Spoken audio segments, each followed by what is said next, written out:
There's been a lot happening in our industry. It's no secret that we're going through our winter season right now. And naturally, when you go through this phase of the cycle, there's also a lot of fraud, a lot of scams that emerge.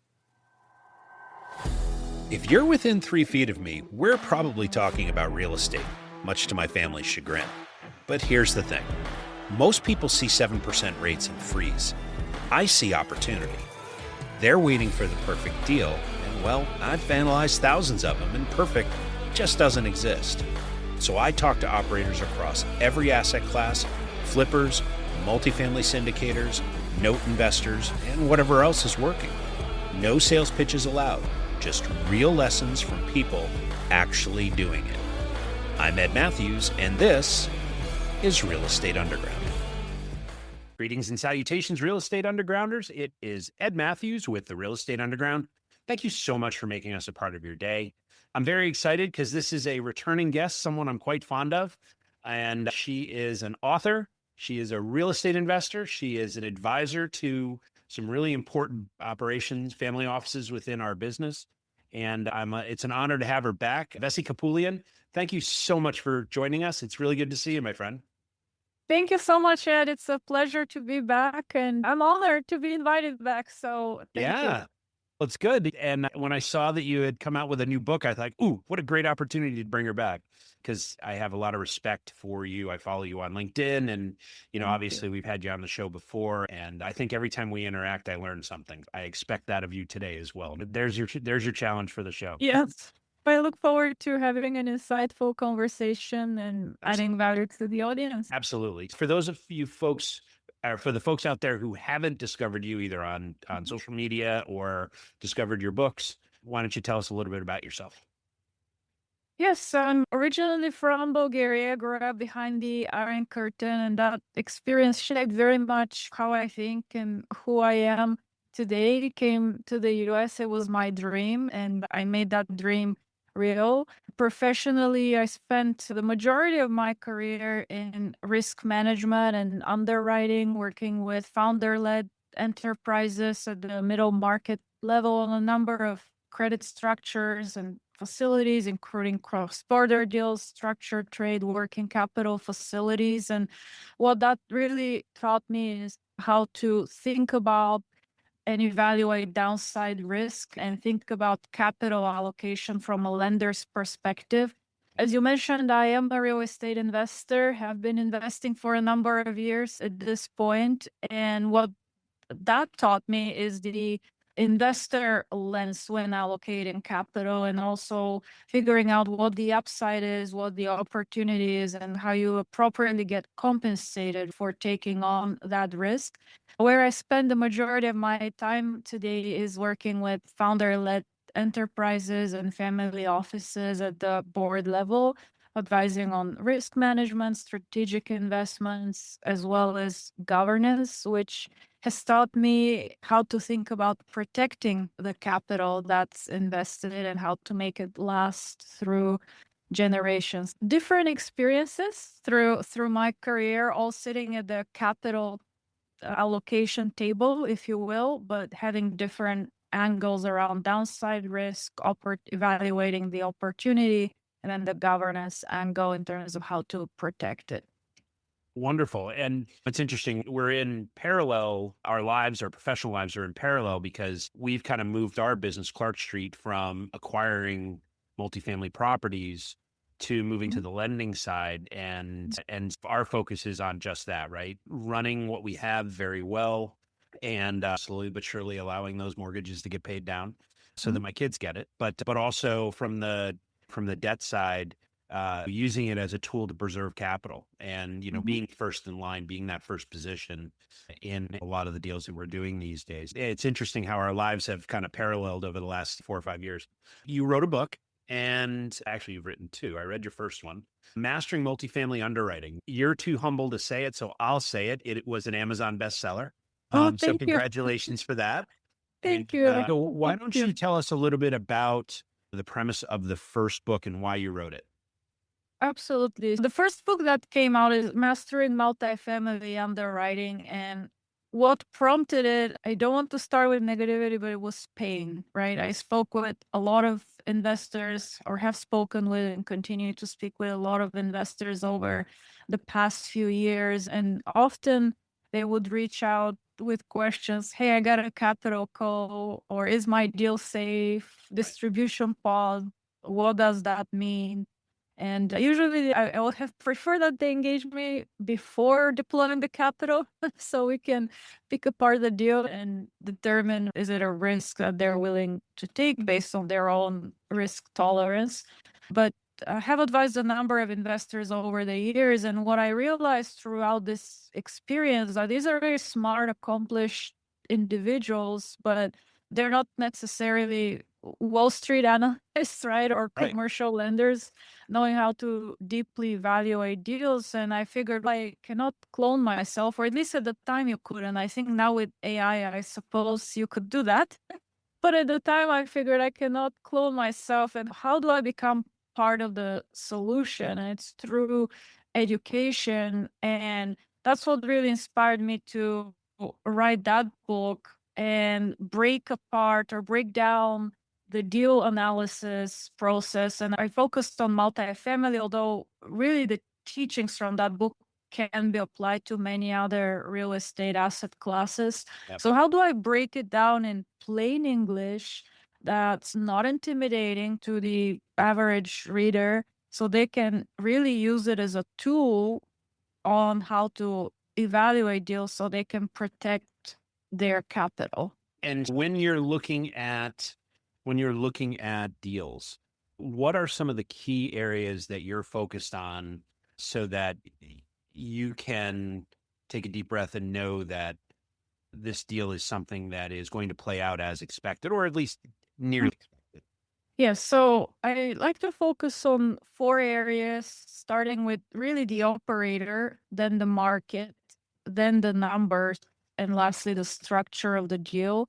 So the deal is actually the last thing I look at because I used to say as a lender, people pay back loans, not properties. And yes, of course, you take the property as a collateral and your secondary source of repayment, but it ultimately starts with the operator. And I can walk through some of the vetting points that I go through, and I share those also in my latest book. But then the second one is the market, right? And then the last piece is the deal, and not only the numbers of the deal, right? What are the assumptions that they're making? Are they in line with the local market conditions? Because real estate is hyper local, right? What happens if the business plan doesn't materialize? Do I lose money? Or how much do I lose, or not at all? And are these assumptions realistic, or do they just make the deal look pretty on paper? And I can speak to what some of these assumptions are.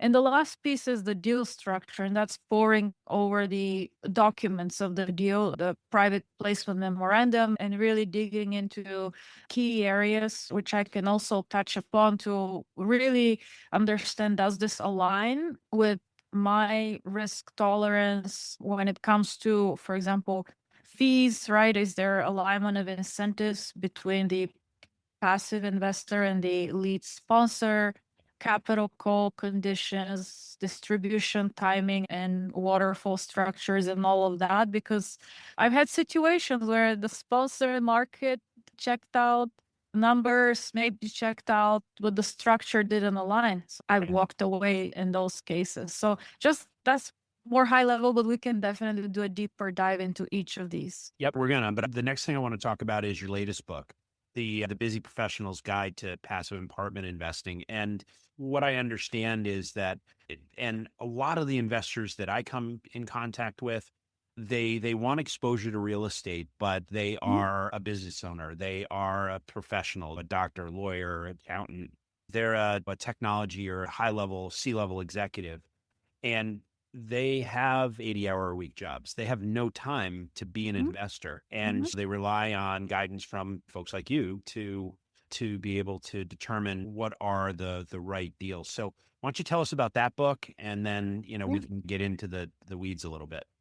Absolutely. So what prompted that book was, again, Mastering Multifamily Also an Amazon Oh, bestseller, by the way. I just want to make that. oh, thank you. Yes. I'm very blessed and honored. Yes, that it's reaching and continuing to reach many readers and thus positively impact investors. But yes, what inspired that book is with Mastering Multifamily Underwriting, I did a deeper dive into the deal analysis process, the underwriting aspect of it. But as I mentioned a moment ago, when evaluating a deal, it's not only the numbers, it's not only the deal structure, it's the sponsor, the market, how you get liquidity to invest into deals. There are different sources that you can tap into. And what I wanted to present is a broader angle of what passive investing is and why it may or may not make sense for you. And with each topic, my goal was to really share a more balanced approach, right? I know you and I love real estate, you and I love syndications, but they're not for everyone. And so it's important for investors to consider not only the pros, but some of the cons as well. There's been a lot happening in our industry. It's no secret that we're going through our winter season right now. And naturally, when you go through this phase of the cycle, there's also a lot of fraud, a lot of scams that emerge. So I talk about that in the book as well. You cannot, of course, eliminate the risk of fraud, but I speak about including some of my own experiences, either catching fraud when I was a lender or being a victim of fraud when I was on the passive investing side. And so really sharing some of those experiences in the broader passive investing angle, and as well as all the work that goes into it, right? It's not fully passive. Hoping that this will serve as a resource for investors. And you mentioned time constraints. Each chapter is really written to stand on its own. So investors can use it literally as a reference guide. They can skip forward, go backward, and really use it as a tool when they evaluate their next investment opportunity. Yeah, I know you've underwritten, gosh, it's got to be thousands of deals at this point, and you ran a significant credit book, a billion plus, if I'm not mistaken. So, if before you bought your own building, and what does a lender see in a multifamily deal that a syndicator pitching to a limited partner usually doesn't? Stay with us. We'll be right back. A motivated seller just filled out your web form. If you call back within 5 minutes, you're nearly 4 times more likely to get that seller appointment. But delay your follow-up by even just 10 minutes? Forget it. You're toast. Ella Vista Connect calls that lead back in 60 seconds, qualifies them, and schedules your meeting. Find out how much slow follow-up is costing you. Free calculator at ellavista.com/underground.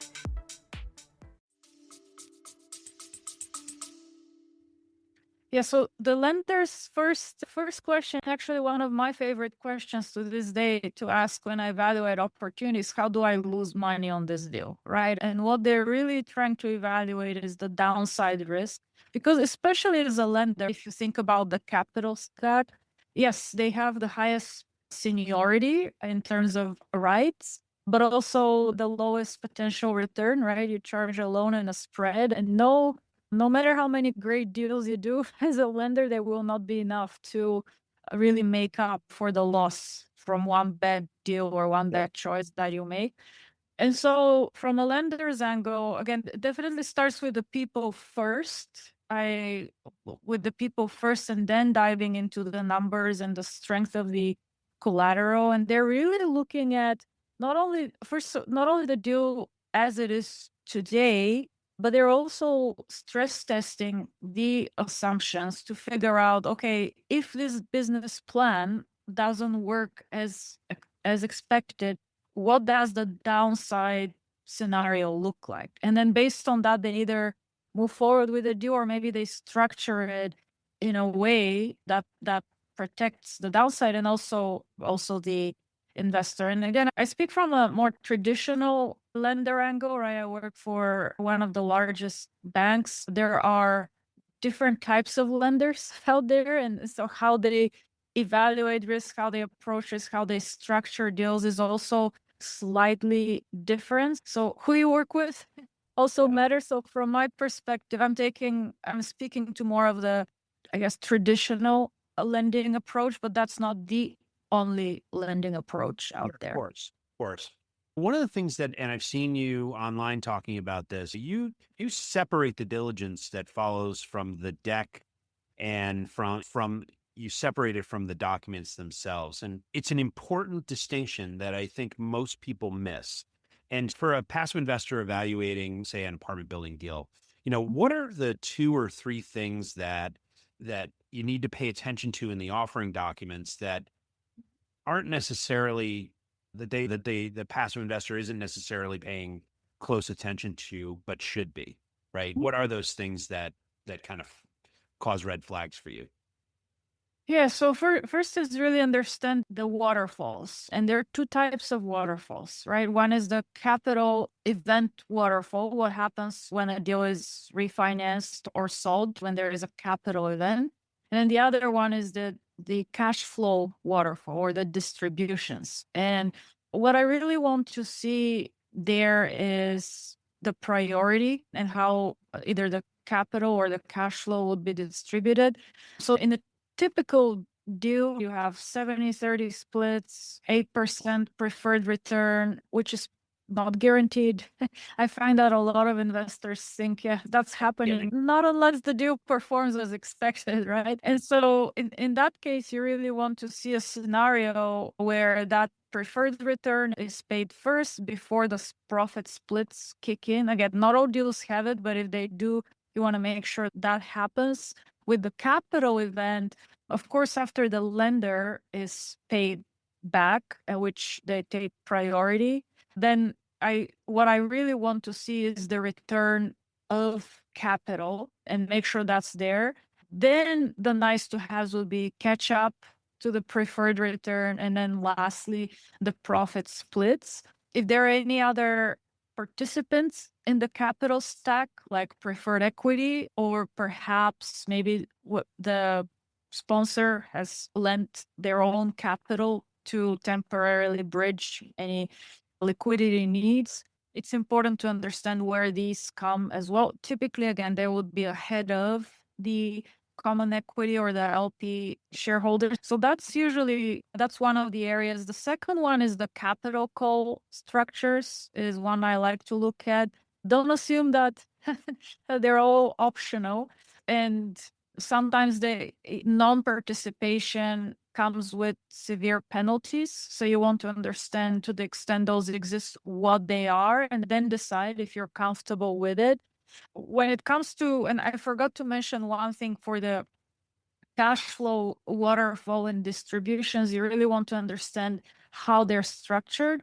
A lot of times people assume that they're cumulative, and that's not necessarily the case. There are structures where if it's not paid out, it's lost, right? They're non-cumulative, non-compounding. The most typical structure is cumulative, and if for really LP-friendly deal, they're cumulative and compounding.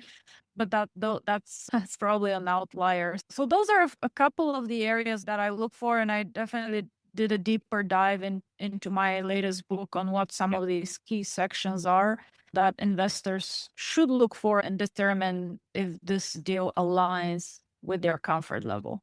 Okay.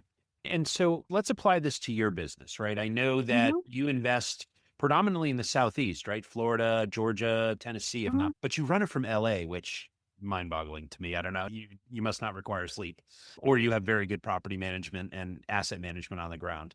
But in this rate environment, in this insurance environment, how has your underwriting changed on what you'll even look at now here in 2026? It's as of the recording of this episode, we're in July of. Yes. Yeah. Florida and Tennessee is my single family portfolio, and then Georgia is my multi-family portfolio, at least where it is today. How do I do this out of state? It's the team. You nailed on it. And that's why I first start with the operator and the people, and I want to see that they're based locally, right? So I have that local boots on the ground, and or that they have the local infrastructure of people and processes pretty well developed within that particular market. So that's how I've been able to invest or get comfortable with investing out of state. As far as the assumptions and how they have evolved, there are a couple of things that have changed quite a bit, right? One is rent growth, and a lot of times models and financial updates and financial templates come with the standard 3% rent growth, 2% economic vacancy for maybe delinquencies and concessions, and maybe 2 to 3% for a loss to lease loss. And that has evolved, right? Rent growth in some markets has turned negative. Even when I get a deal and I hear the term, 3% conservative rent growth, it's not conservative, right? There was a situation where someone had brought a deal to me and they were forecasting 0% in year one and then starting to grow at 3% thereafter. And again, on the surface, this seems very conservative, but when I peel the curtain on that particular market that they were in, rent growth has actually been trending negative 3% with material concessions. So even that wasn't corresponding to the reality of the market. And I start with the rent, right? Because if you get that wrong, not only your baseline is wrong, but also the future growth rate of which you compound is wrong. And so then it's very hard to catch up with that.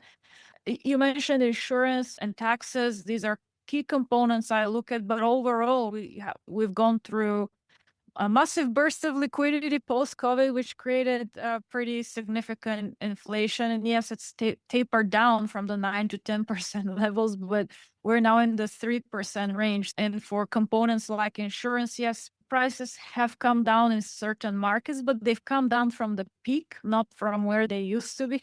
So even for certain line items like insurance, I'd like to see that the operator has factored in growth beyond just the standard 3%, because again, that's the reality. I see it in the deals that I'm in today.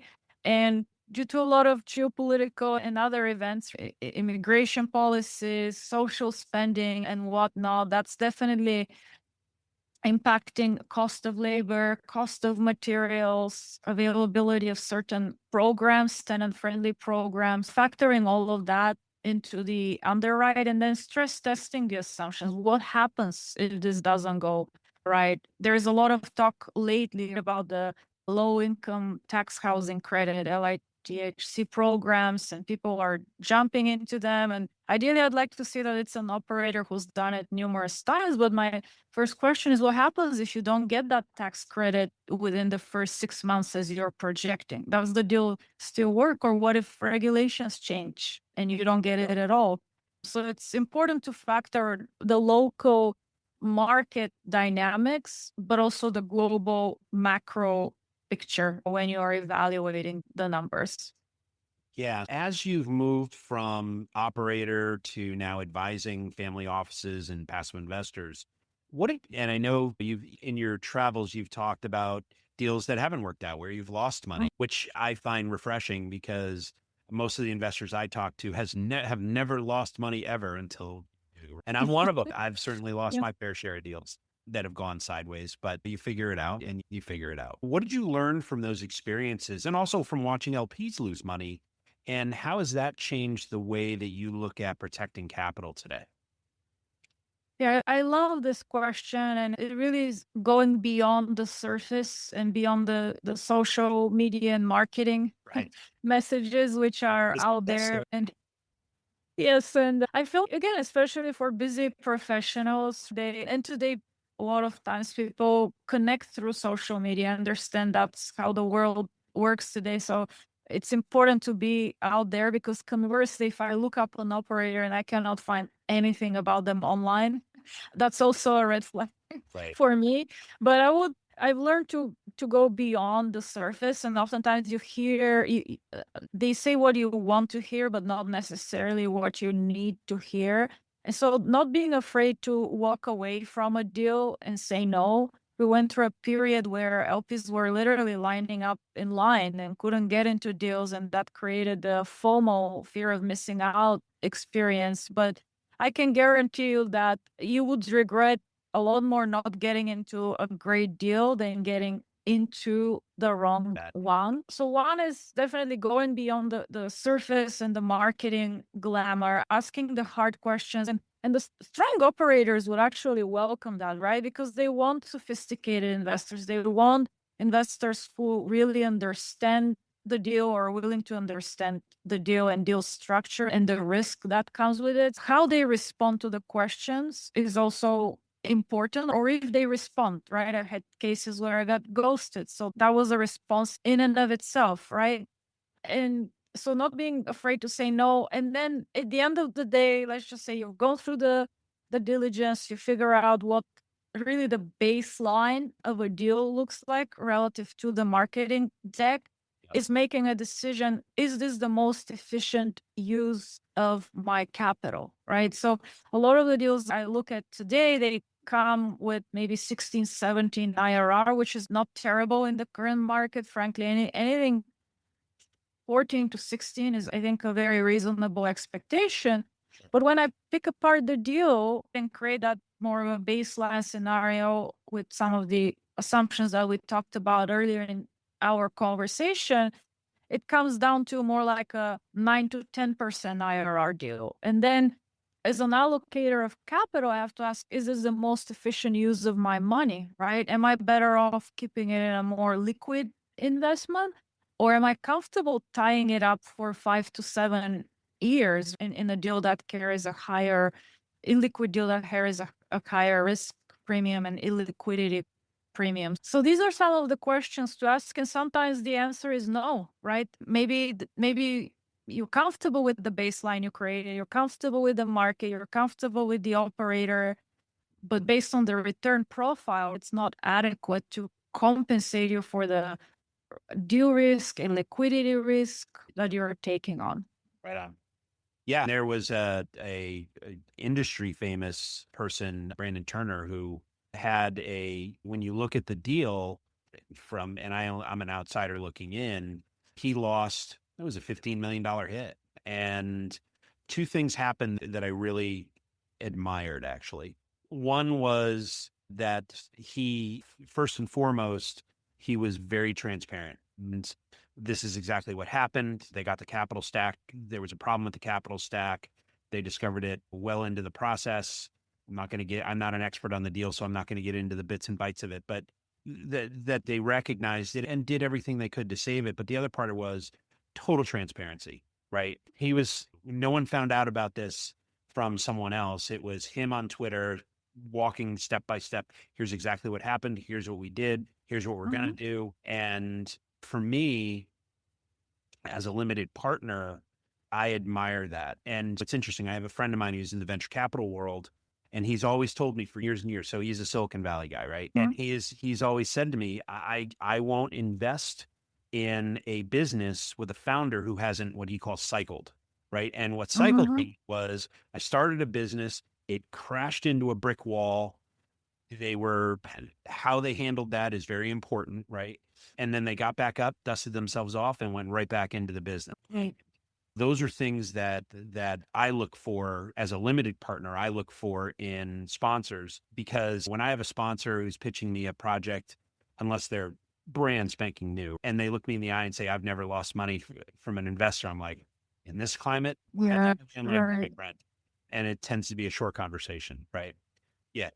Yeah, I was going to say how losses are inevitable. They come with investing, right? As investors, we get paid to take risk, and that inherently comes with the probability of loss. And I think almost everyone has gone through at least one capital call, at least one pause distribution, maybe not foreclosure, but at least one bad experience. And so what I look for in these situations is not so much, you had a failure, I got you. No, that's perfect.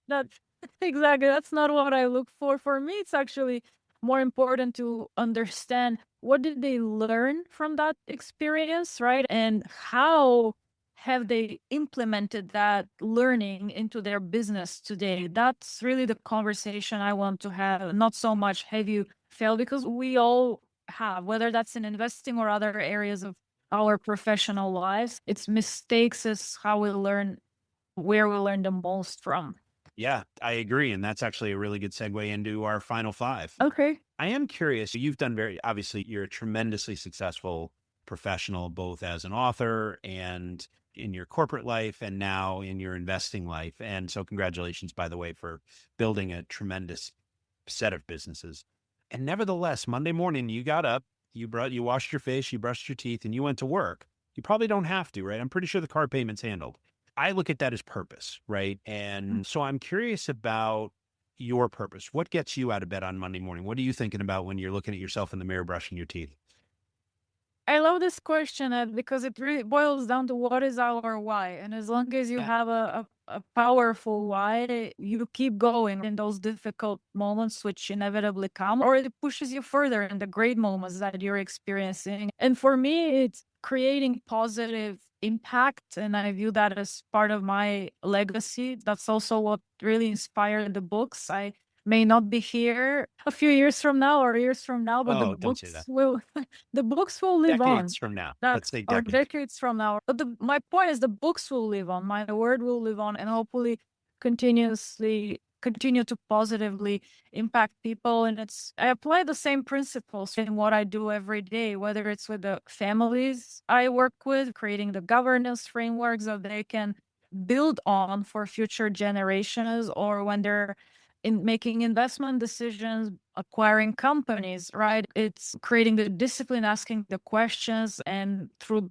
that, they learn through the process. So next time around, again, whether I'm here or not, they've learned from that experience. I've created something positive and positive impact. So lasting positive impact is, if I would summarize it in 3 words, is really what drives me. Right on. So I'm also curious about, you are a mentor to investors and your clients, but I'm very curious about the mentors you've had along the way. And so what's the best advice you've ever gotten and who gave it to you? Yeah, this reminds me, it was going way back into my career, and I was asked to step up to a role, and my response was, "No, I don't feel ready." And I'll never forget the words of that person who was going to be my boss. He said, "Never turn down an opportunity, and you get ready when it's presented to you." And it was really a great learning opportunity because from a couple of aspects, right? One is what probably drove my decision as I reflect on my response, or what drove my response, was fear, right? But you don't grow if you become a victim of the fear, if you stay in your comfort zone.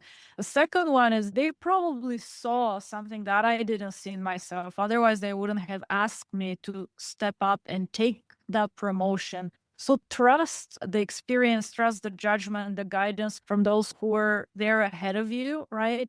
And so that was a very maybe expensive lesson, you can also say, but from that moment on, I've learned when these opportunities are presented to me, whether it's in my professional career, being asked to step up and take on more responsibility, or even opportunities for me, whether that's investing, like investing out of state, right? That was extremely scary, or buying the first property.